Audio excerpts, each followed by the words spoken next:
آپ کو تو معلوم ہے بار بار ہمارا آنا آپ حضرات کے سامنے اللہ رسول کی باتوں کا سنانا، چونکہ قرآن میں ہے فذکر ان الذکریٰ تنفع المؤمنین۔ اللہ رسول کی باتوں کو ایک دوسرے کے سامنے سناتے رہو، بولنے والے کے لیے بھی فائدہ ہے، سننے والے کے لیے بھی فائدہ ہے، اس لیے کہ ہم بھی محتاج ہیں، ہم دودھ کے دھلے ہوئے تھوڑا ہی ہیں۔ جو آدمی کرے گا بس اللہ اس کو اس کا ثواب بھی دے گا، اس کا صلہ بھی دے گا، اب جو نہیں کرے گا وہ تو رہ جائے گا۔ اسی لیے کہ قاعدہ کی بات ہے، جو کھانا کھائے گا اس کا پیٹ بھرے گا، پانی پیے گا پیاس بجھے گی۔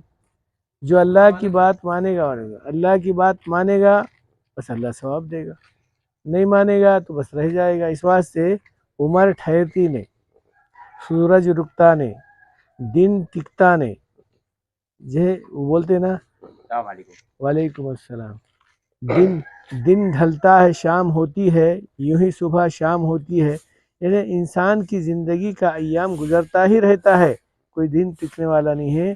وقت مقررہ پر موت آ جاتی ہے، آدمی نکل جاتا ہے۔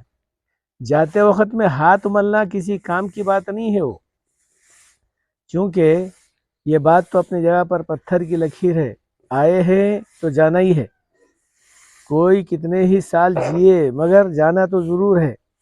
اس کا تو یقین تم بھی رکھتے ہیں، میں بھی رکھتا ہوں، بلکہ ساری دنیا کا انسان رکھتا ہے۔ جو اللہ کو نہیں مانتا، رسول اللہ کو نہیں مانتا، جنت دوزخ کو نہیں مانتا، وہ موت کو تو مانتا ہے۔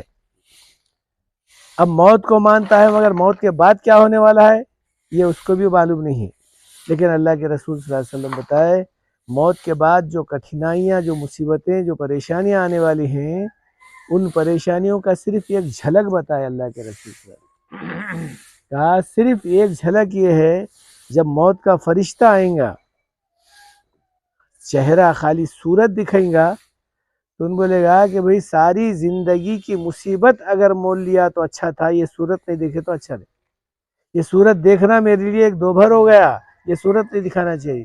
چلو ہم تو خیر بول رہے ہیں، ارے نبیاں، جو نبیوں کی جو ہے بات، اللہ نے اتنا صبر کا مادہ ان کے پاس دیا تھا کہ شاید ساری دنیا ایک طرف، انہوں اکیلے ایک طرف میں تو بھی وہ اللہ کی بات مانتے تھے۔ ابراہیم علیہ السلام جو ہے ساری دنیا کے بادشاہ نمرود کے مقابلے میں ٹھہر گئے، ساری دنیا کا بادشاہ تھا نمرود، لیکن اس کے باوجود بھی کتنی تکلیف دیا، کتنی مصیبت میں اتارا، کیا کیا ان کے ساتھ میں کیا، سب کا معاملہ ایک طرف، لیکن انہی کے پاس آ کر فرشتہ پوچھ رہا ہے، ملک الموت انہی کے پاس آ کر پوچھ رہا ہے، تو ملک یعنی حضرت ابراہیم علیہ السلام بولے ارے بھائی تو جان کیسا نکالتا ہے ذرا بتا تو صحیح۔ ان بولا بھائی میں اگر جان نکالنے کی بات اگر کروں گا تو شاید تم برداشت نہیں کریں گے، تو بولے میں نبی ہوں، کتنی مصیبتوں کو سہنے والا، کتنا جو ہے میرے پاس برداشت کا مادہ، کتنا صبر میرے پاس، اللہ میرے کو نبیوں کا پورا جو ہے ذمہ دار بنا دیا۔ تو فرشتہ بولا اچھی بات ہے، جب آپ ضد کر رہے ہیں، آپ طلب کر رہے ہیں، تو ذرا منہ پلٹا کے ٹھہرو، منہ پلٹا کے ٹھہرے، اب دیکھو بولے انہیں، جب دیکھے تو ہوش اڑ گئے۔ ابراہیم علیہ السلام خود فرماتے ہیں میں ایسا چہرہ جو دیکھا ہوا ہوں شاید کبھی زندگی کا معاملہ ہی نہیں ہے، اس سے یہ چہرہ دیکھنے سے بہتر تھا کہ موت ہی آ جاتی۔ تو اس سے بولے ارے اللہ کے بندے، اتنا ڈراؤنا اور اتنا خطرناک چہرہ جسے دیکھ کر میرے کو گھبراہٹ ہو رہی ہے، آخر تو معمولی آدمی کو دکھا تو کیا ہوں گا؟ کہا میرے کو دیکھ کر ہی دم نکل جاتا، بولے انہیں میرے کو دیکھ کر ہی دم نکل جاتا، میرا دم نکالنا تو بعد میں ہے، میں دکھا تو دم نکل جاتا، بتایا چل رہا میاں میرے کو ایسا۔ تو اب اندازہ لگاؤ، نبی برداشت نہیں کر سکتے، تم اور ہم کیا برداشت کر سکیں گے؟ اسی لیے اللہ کے رسول صلی اللہ علیہ وسلم نے فرمایا جو آدمی اللہ اللہ کرے، اللہ کے رسول کی بات مان کر چلے، تو اس کے سامنے جو چہرہ ہوگا، اس کے سامنے جو ملک الموت کا جو حلیہ ہوگا، کہا اس کو دیکھنے کے بعد میں آدمی کے ہوش تو کیا بلکہ اپنے ظاہری اعتبار سے آدمی اپنے آپ کو بھی بھول جائے گا، اتنا خوبصورت چہرہ ہوگا۔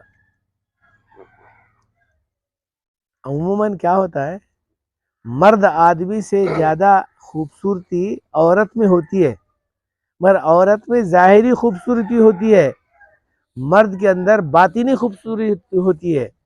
اکثر و بیشتر عورتوں کو دیکھے ہوں گے ہم لوگ بھی، اور تم بھی دیکھیں، لیکن حضرت مولانا زکریا صاحب رحمۃ اللہ علیہ جو ہمارے پیر بھی ہیں، حالانکہ بوڑھے آدمی تھے، کوئی خاص بات نہیں تھی، لیکن لوگ ان کا چہرہ دیکھنے کے لیے دور دور سے آتے تھے ملاقات کرنے کے لیے. خیر یہ تو ہماری بات ہے. کانفرنس چلی میرٹھ میں. کئی کی کانفرنس تھی؟ وہ آریہ سماج کی کانفرنس تھی. آریہ سماج بولے تو اللہ کو، رسول اللہ کو نہیں مانتے، جنت دوزخ کو نہیں مانتے، کس کو بھی نہیں مانتے، میں گاڈ نتھنگ، یعنی اللہ کو مانتے ہی نہیں. ایسی کانفرنس چلی وہاں، تو اس میں ہر ایک آدمی جو اپنے مذہب کا ذمہ دار تھا ان کو بلایا گیا. تو مسلمانوں کی طرف سے دیوبند کے مدرسے کے ذمہ دار مولانا قاسم صاحب نانوتوی، مولانا انور شاہ صاحب کشمیری تھا نام ان کا، ان کو لے کر گئے.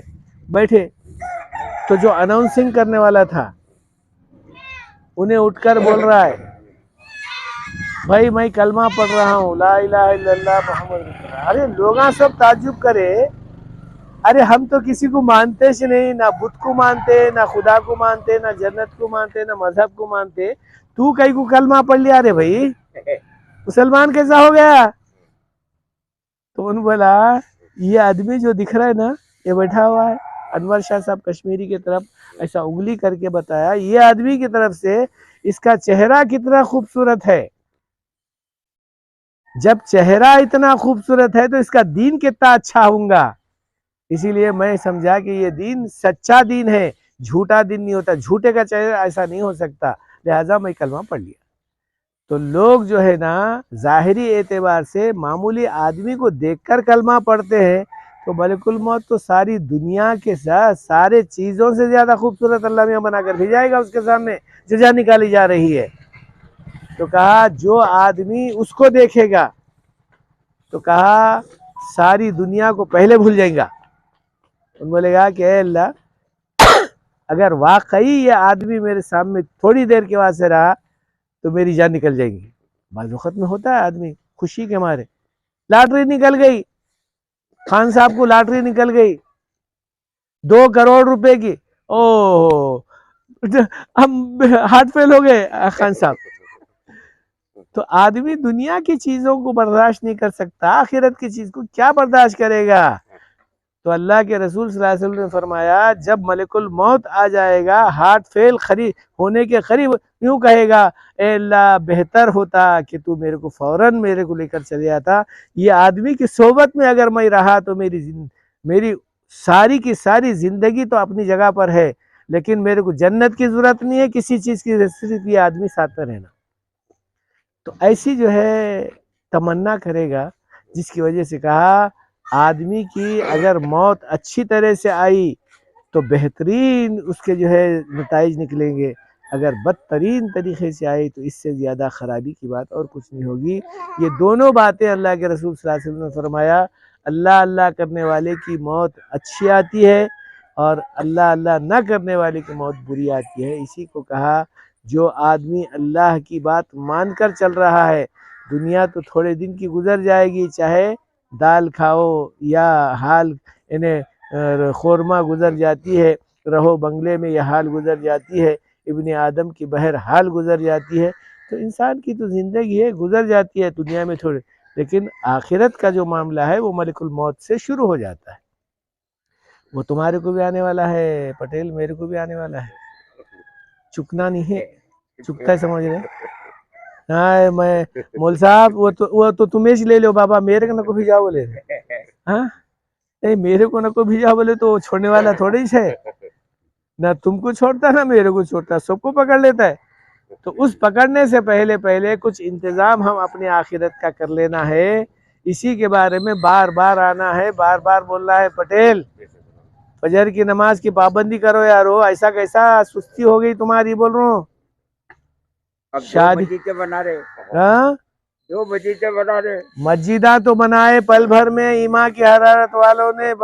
یہ کیا ہے اصل میں مسجدیں بنانا، مسجدوں کی تعمیر کروانا آسان ہے، مسجدوں کو آباد کرنا مشکل ہے۔ تو ہم بول رہے پٹیل جو ہے مسجد بنا، وہ ٹھیک ہے، اچھا ہے مسجد بنانا، لیکن آباد بھی کرنا ہے نا، آباد بھی کرنا نا۔ تو بہرحال اب آپ ذرا کوشش کرو۔ اب شادی کیا ابتدا میں کیا نمازی بن گئے تھے یہ لوگ، 5 وقت کی نماز پابندی کے ساتھ پڑھے، لیکن اب جیسا شادی ہو گئی، تھوڑے دن گزر گئے، چلو اللہ میاں کچھ بھول گئے بولے سر کا ہوا، تو ایسا کیسا؟ ہاں، پٹیلوں کا جو ہے معاملہ ہمیشہ آگے آگے کا رہا ہے، پیچھے پیچھے کا نہیں رہا، ہر چیز کے اندر آگے آگے رہا۔ دین آپ لوگوں سے پھیلا ہوا ہے، یہ جتنے لوگ جو ہے جو نظر آ رہے، یہ جو ہے ذمہ دار قسم کے لوگوں کی جو ہے وجہ سے اللہ میاں ان لوگوں کے اندر دین میں آیا ہے۔ یہ کون ہے؟ کہا اللہ کے مخصوص بندے جو اللہ والے گزرے ہیں، ان کے خاندان سے تم ہیں۔ اب ایسا جو ہے آپ اتنا سستی کریں گے تو کیا ہوگا؟ کیا جی ابراہیم صاحب، پابندی کرو۔